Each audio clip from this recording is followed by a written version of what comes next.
Euh, Merci, messieurs les journalistes. Nous venons de finir la 22e conférence des chefs d'État et de gouvernement de l'Union économique et monétaire ouest-africaine du UEMOA. Il faut se dire que notre pays a été honoré parce que son Excellence, Monsieur le Président du Faso, a été élu président de la conférence des chefs d'État de l'UEMOA pour, bien sûr, le mandat qui va commencer à partir de l'instant. Il faut dire aussi que les principales conclusions donc, pour cette conférence ont essentiellement porté, comme vous le savez, sur déjà les questions sanitaires liées à la pandémie de la COVID-19. Et sur ce chantier, essentiellement, il a été retenu d'abord l'harmonisation des coûts des tests. Vous savez que d'un pays à l'autre, au niveau de notre zone, les coûts étaient variés. Et donc, les chefs d'État ont décidé d'instituer un prix unique de 25 000 francs CFA en ce qui concerne donc les voyageurs internationaux.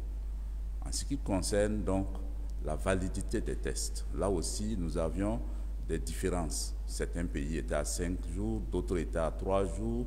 Donc, les chefs d'État ont décidé d'harmoniser là aussi la validité des tests et surtout la reconnaissance mutuelle. La validité pour 5 jours en ce qui concerne le test à partir du prélèvement et aussi la reconnaissance mutuelle pour éviter justement que quelqu'un qui ait fait le test dans un pays de l'UEMOA soit obligé de le refaire dans un autre pays de l'UEMOA à l'arrivée.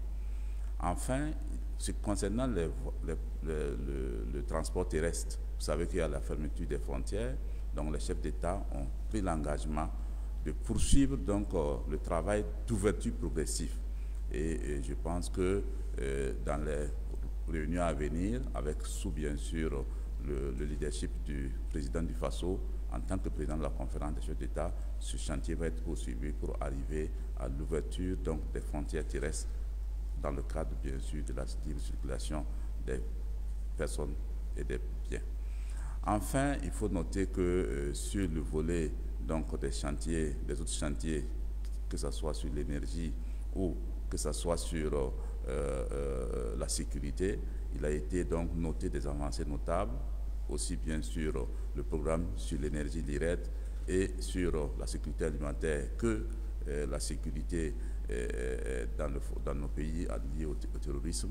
Donc, les chefs d'État ont noté les progrès qui ont été faits et surtout décidé d'accompagner les pays du G5 Sahel à travers une contribution exceptionnelle de certains pays, donc le Sénégal pour 1 milliard, la Côte d'Ivoire pour 2 milliards et l'UEMOA contribuant pour 2 milliards. Vous savez que c'est dans le cadre de la solidarité liée au déploiement du bataillon donc tchadien, dont le coût, il faut le rappeler, est autour de 8 milliards et dont les pays du G5 Sahel ont décidé chacun à contribuer pour 1 milliard de francs CFA.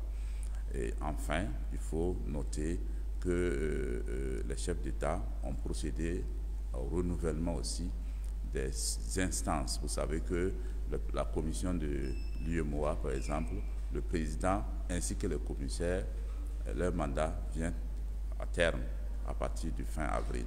Et donc, on a procédé à l'attribution du poste qui reviendra de la présidence de la commission de l'UEMOA, qui reviendra à la République du Sénégal, qui va proposer le nom du prochain président de la commission de l'UEMOA. Le Bénin ayant déjà en charge la BOAD et bien sûr le gouverneur revenant à la Côte d'Ivoire. Et enfin, des postes ont été créés. Un deuxième vice-président va être créé pour la Guinée-Bissau au niveau de la BOAD et le conseil régional de l'épargne publique reviendra donc au Togo. Voilà les grandes décisions qui ont été prises par rapport à la conférence et bien sûr qui seront mises en œuvre à travers le mandat de son Excellence, M. Roch-Marc Christian Kaboré. Je vous remercie.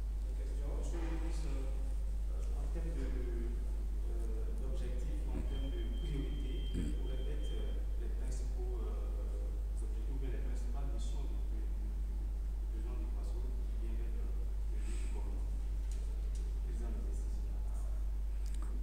Merci beaucoup. En termes de priorité, vous savez que nous sommes tous face, bien sûr, à la pandémie de la COVID qui a eu un impact sérieux sur nos économies.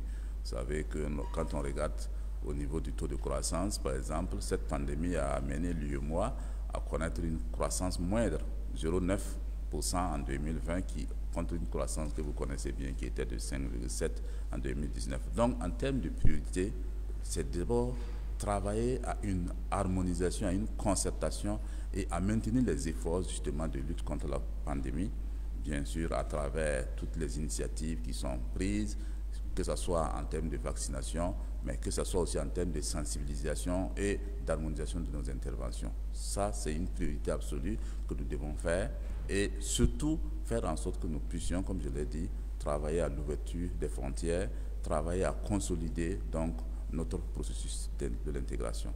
Les questions sécuritaires vont demeurer. Vous savez qu'au-delà du G5 Sahel, l'ensemble des pays de l'UEMOA sont solidaires avec les pays du Sahel, en tout cas membres de l'UEMOA, et vous avez suivi avec l'initiative qui avait permis déjà de décaisser un certain montant pour nous accompagner. Donc ça va être une priorité du mandat du président de consolider donc la paix et la sécurité au sein, bien sûr, des États membres de l'UEMOA et faire en sorte que nous puissions donc progresser rapidement vers une intégration véritable. Et enfin, la question de la monnaie unique, qui a été un chantier qui a connu beaucoup d'avancées et qui a montré aussi la solidarité des pays de l'UEMOA d'aller en bloc.